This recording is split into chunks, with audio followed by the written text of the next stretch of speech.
दोस्तों आदाब अर्ज़, मैं अनीस अहमद खान मीडिया टुडे के स्टूडियो से आपसे मुखातिब हूँ। मेरे साथ हैं जेड के फैजान साहब, अपने मीडिया टुडे में अक्सर आते रहते हैं, वकील हैं, इनका कोई तारुफ कराने की ज़रूरत है नहीं, सोशल एक्टिविस्ट हैं। आजकल तो कभी ज़्यादा ही बोझ होगा आपके ऊपर क्योंकि सब कुछ चल रहा है। तो ये अभी हाल में ही पकड़ में आए क्योंकि लॉकडाउन चल रहा था, उसकी वजह से ये दिल्ली में रुके हुए हैं, वरना इनको तो मुख्तलिफ़ जगहों पे अपने घूमते रहते हैं, अपने जो सोशल वर्क है उसके लिए। तो खान साहब आप भी बताइए कि ये इतने दिनों से ये चल रहा है, जो जिस तरीके से एक नैरेटिव सा फैलाया जा रहा है कि ये जो कोरोना है ना ये चीन से आया है, ना ये कोई नेचुरल बीमारी है, ये मुसलमानों ने ख़ास तौर पे तबलीगी जमातियों ने फैलाई। ये हिंदुस्तान में एक नैरेटिव शुरू हो गया मई के महीने से, जो पिछले महीने में पकड़े गए जमाती, जब तबलीग जमात वाले पकड़े नहीं गए हैं, वो बेचारे फंस गए थे लॉकडाउन में, और उनको जब छूटे तो उनके ऊपर ये डाल दिया गया कि ये कोरोना फैला रहे थे, इस तरीके से कोरोना निकला है, जबकि वो सारे के सारे छूट गए हैं, सारे के सारे पॉजिटिव निकले हैं। उन्होंने अपना प्लाज्मा भी दे दिया, सब कुछ दे दिया, उसके बाद भी बावजूद भी उन्हें 40 दिन रखा। तो आप ये बताइए कि ये क्यों हो रहा है इस देश में कि एक संप्रदाय, एक जाति, एक धर्म विशेष को टारगेट करके उसको हर चीज़ का बताया जाता है कि आप जो चीज़ फैल रही है, जो चीज़ हो रही है तो इनसे हो रही है। बिल्कुल आपने सही कहा, आपने बिल्कुल तमाम बातों से अलग हट करके एक सवाल आपने किया है। हमको दुनिया के नहीं, हिंदुस्तान के पैमाने पर इसको देखना है, और जिस स्पेसिफिक बात की तरफ आपने इशारा नहीं किया, आपने कहा वो दरअसल ये है कि यही चीज़ है जो डिस्कस होनी चाहिए।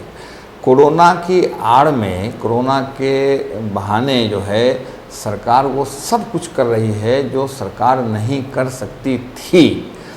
लोग कहते हैं कि साहब all of a sudden lockdown क्यों किया गया, तो मैं ये कहता हूँ कि all of a sudden lockdown जो है एक हैवक क्रिएट करने के लिए, एक खौफ और दहशत का माहौल बनाने के लिए किया गया, और वो खौफ और दहशत का जो माहौल बनाया गया उसके पीछे सियासी मंशा थी। ये बात खुल करके लोगों को कहनी चाहिए और कहनी ही होगी। जमात की जो बात आपने की, जमात पर जो क्रैक डाउन हुआ कहना चाहिए, वो सब एक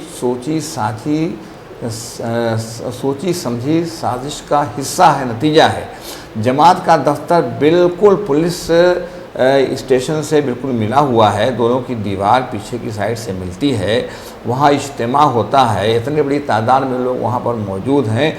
पुलिस क्या कर रही थी, यहाँ पर जो स्टेट की जो एडमिनिस्ट्रेशन है वो क्या कर रहा था, वो एक मौका तलाश किया गया, बल्कि मौका बनाया गया और पैदा किया गया ताकि उस बहाने जमात के कांधे पर सवाल होकर के हिंदुस्तान के पूरे मुसलमानों को निशाना बनाया जा सके, और पूरे हिंदुस्तान की जो लोग हैं, वहाँ आवाम हैं, उनके जहन में एक वायरस फैलाया जा सके। मैंने बार बार ये बात कही, मैं दोहराता हूँ आज कि कोरोना वायरस से ज़्यादा ख़तरनाक जो है वो मजहबी वायरस है जो इस सरकार ने फैलाने का काम किया है। मैं आपको अर्ज़ करूं कि जो लोग अभी जा रहे हैं, अब जब उनसे कोई बात होती है, तकलीफ़ अपनी जगह पर, लेकिन वो एक इम्प्रेशन ऐसा दे रहे हैं कि जैसे अगर मोदी जी ना होते तो हम कोरोना से तो बच ही नहीं सकते थे। कोरोना से बचने की वजह है मोदी जी, वो अपने हार्डशिप्स जो उनके को दरपेश आ रही है उसको वो भूल से जा रहे हैं, जैसे ऐसा हो रहा है। नहीं, एक चीज़ देखिए खान साहब, आप हम लोग बात कर रहे थे तो आपने बताया कि आपके गांव का एक आदमी मिला, उसने कहा भाई ये तो मोदी जी ने रोक लिया, वरना इन जमातियों ने, तबलीग जमात वालों ने, खासतौर पर मुसलमानों ने तो कोई कसर नहीं छोड़ी हुई है पूरे देश में कोरोना फैलाने के लिए, जिस तरीके से वो कहते हैं, जबकि कोई इस चीज़ का जिक्र नहीं करता है क्या नमस्ते ट्रंप इससे बड़ा प्रोग्राम हुआ, 708,000 आदमी उसमें इकट्ठे हुए, उसका कोई नाम नहीं लेता। और आज भी सबसे ज़्यादा जो गुजरात में फैला हुआ है, सबसे टॉप पे है, अहमदाबाद में जो सबसे ज़्यादा है वो सबसे ज़्यादा फैला हुआ है, उसकी कोई बात नहीं कर रहा।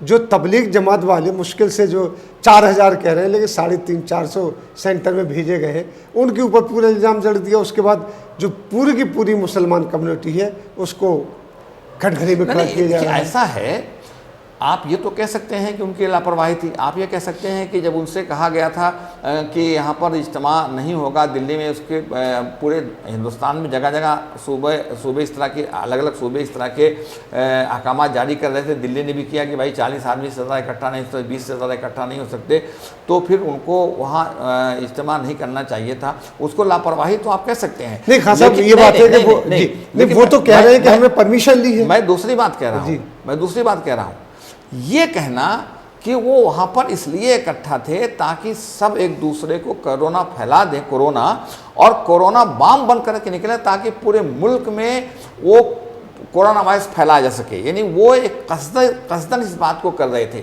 ये कितना खतरनाक प्रोपेगेंडा था जो टेलीविज़न पर और इस मोदी मीडिया के ज़रिया, गोदी मीडिया के ज़रिया जो हुआ नहीं, बल्कि वो मुस्तकिल 40 दिन तक लगभग, और आज भी चल रहा है, अभी भी चल रहा है। एक महीने 1.25 महीने तक तो कोई मीडिया के पास काम ही नहीं था, तो उसने, और लोगों के पास कोई काम नहीं था, लोग घरों में बैठ करके टीवी देख रहे थे, कोई दूसरा काम तो था नहीं, तो ऐसा जहन को परागंदा कर दिया है कि उससे मुल्क को निकल पाना बहुत ही मुश्किल मुझे नज़र आ रहा है। लेकिन बहरहाल निकालना तो पड़ेगा, नहीं तो मुल्क तो भाई के रास्ते पर जा रहा है और चला जाएगा। देखो सब निकालना तो तब पड़ेगा और निकलेगा तब जबकि एडमिनिस्ट्रेशन चाहेगा।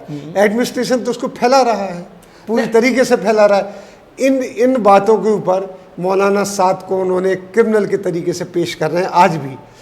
कल परसों के इंडियन टाइम्स ऑफ इंडिया में था कि उनकी बहनों से, इन सब से इंक्वायरी हो रही है। उनका क्या मतलब किसी चीज़ से, जो वेलकैफ जो है वो तो ऐसा पेश उनके गाँव तक गए, वो गाँव पे रेड डाली गई, सारा कुछ किया गया। वो ऐसा पेश कर रहे हैं जैसे उससे बड़ा कोई आतंकवादी नहीं है, क्रिमिनल नहीं है। और मैं तो हैरत ज़दा हूँ। वो दूसरा एक टॉपिक है, कभी उस पर बात होगी कि आखिर वो पुलिस अगर उनके खिलाफ 304 की सेक्शन के तहत FIR है, तो पुलिस उनको आज तक गिरफ्तार क्यों नहीं कर पा रही है? पुलिस तो अगर चाहे तो किसी को, माफ़ कीजिएगा, पाताल से निकाल करके लेकर के चली आती है, लेकिन कर क्यों नहीं पा रही है? तो लेकिन पेश इस तरह से किया कर वही नहीं। देखिए ऐसा है, कम्युनल एजेंडा के अलावा इनके पास कोई काम नहीं है। आज मैं रात देख रहा था, तो अब वो लगता है कुछ इससे हट कर के भी काम करना है। अब वो जाकिर नायक को ले आए हैं कि जाकिर नायक को हम मलेशिया से एक्स्ट्राडिशन की बात कर रहे हैं। वो तो 4 साल से ला रहे हैं। नहीं, उन्होंने कहा कि साहब अब जो है नए सिरे से सरकार कोशिश उसने शुरू कर दिया है। बड़ी देर तक रात दिखाते रहे, अब एक नया सिलसिला उन्होंने शुरू कर दिया है। तो जमात है, ये है, इस तरह के इशू वो ले आ रहे हैं।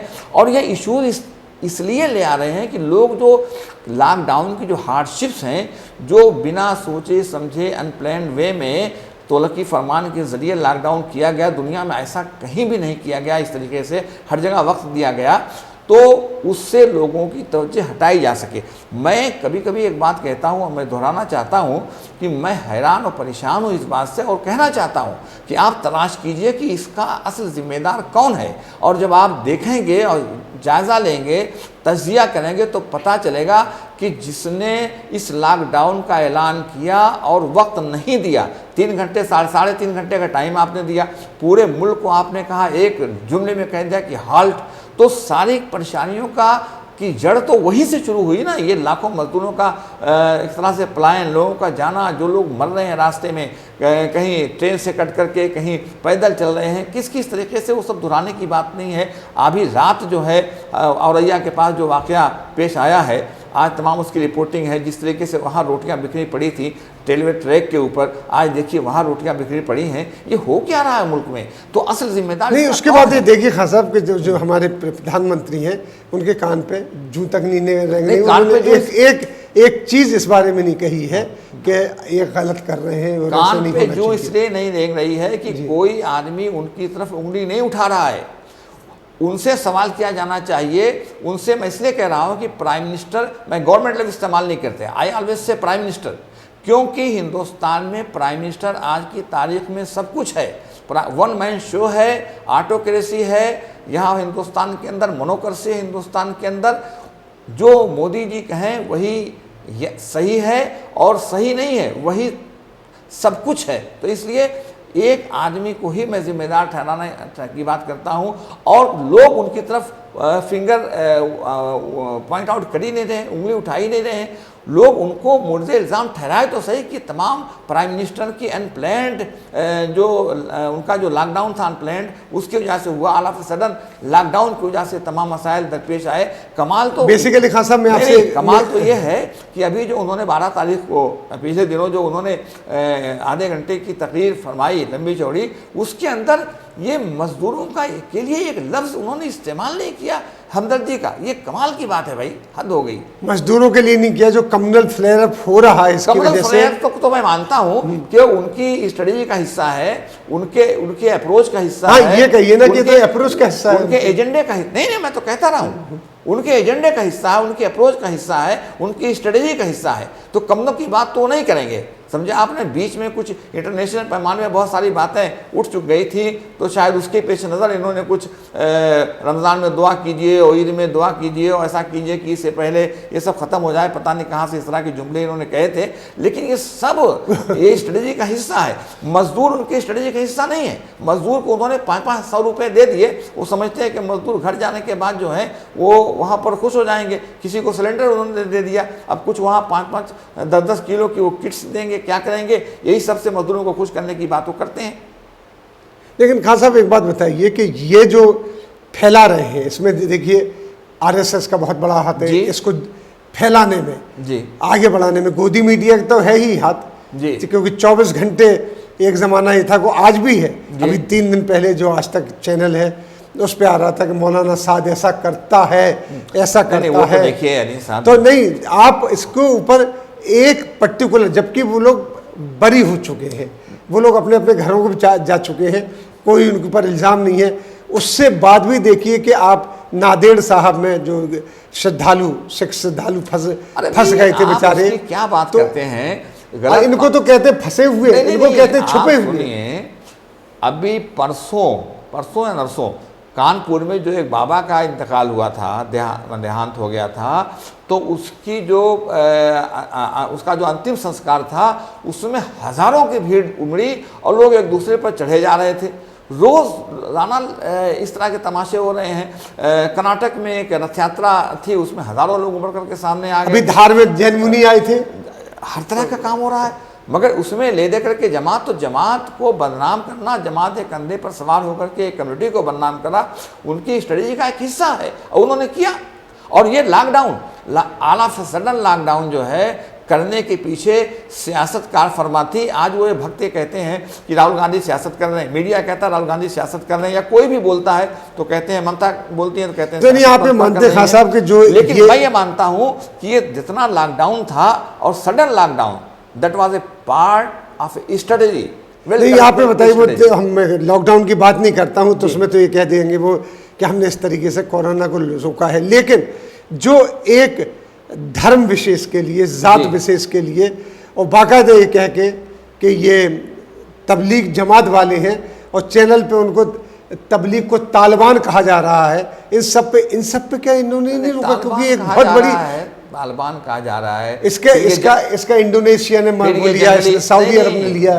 जुमले ऐसे इस्तेमाल करते हैं, जंगली लोग हैं, इनको तो क्या कहते हैं, आगरे के पागल खाने में होना चाहिए था, ऐसे क्यों चल रहे हैं, कहाँ छुपा है मौलाना, किधर गया मौलाना, भागा फिर रहा है। मतलब कुछ एक जो ज़बान होती है, ज़बान का तो ख्याल तो कम से कम करना। मैं आपसे अभी आखिर में एक सवाल ये करना चाहता हूँ कि आखिर ये फैलाया गया और ये इसका कोई सॉल्यूशन है कि बिल्कुल बिल्ली थैले से बाहर निकल गई है? नहीं, सॉल्यूशन तो ये है कि ये कोरोना जो है अभी नॉट कोरोना, जो ये धर्म का कोरोना फैलाया गया, तो नफरत का कोरोना फैलाया गया। मैं तो कह रहा हूँ कि मजहबी वायरस है ये। जी, मजहबी हर चीज़ का एक हल निकलता है और आने वाला वक्त जो है यकीनन उसका हल निकालेगा। ये कोरोना का लफ्ज़ फिर इस्तेमाल करना पड़ेगा, सारे मामलात वहीं से पैदा होते हैं।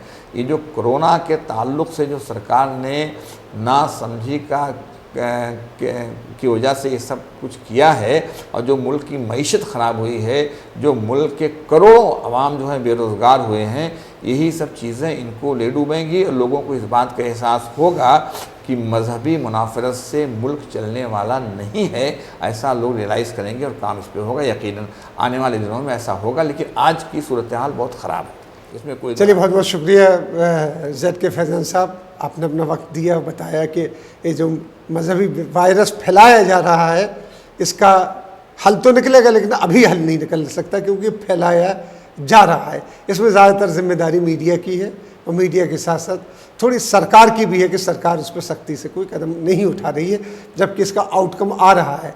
जो इस्लामिक कंट्री से वहाँ से बाकायदा आने लगी हैं आवाज़ें कि ये सरकार कदम क्यों उठाएगी? सरकार तो खुद मीडिया के पुष्ट कह रही है कि मीडिया ये सब चीज़ें करे भाई। चलिए, बहुत बहुत शुक्रिया आपका। इसी के साथ हम आपसे लेते हैं विदा। अगले फिर किसी मौके पर जेड के फैज़ान साहब को लेके हाजिर होंगे, तब तक के लिए दीजिए हमें इजाज़त। शुक्रिया।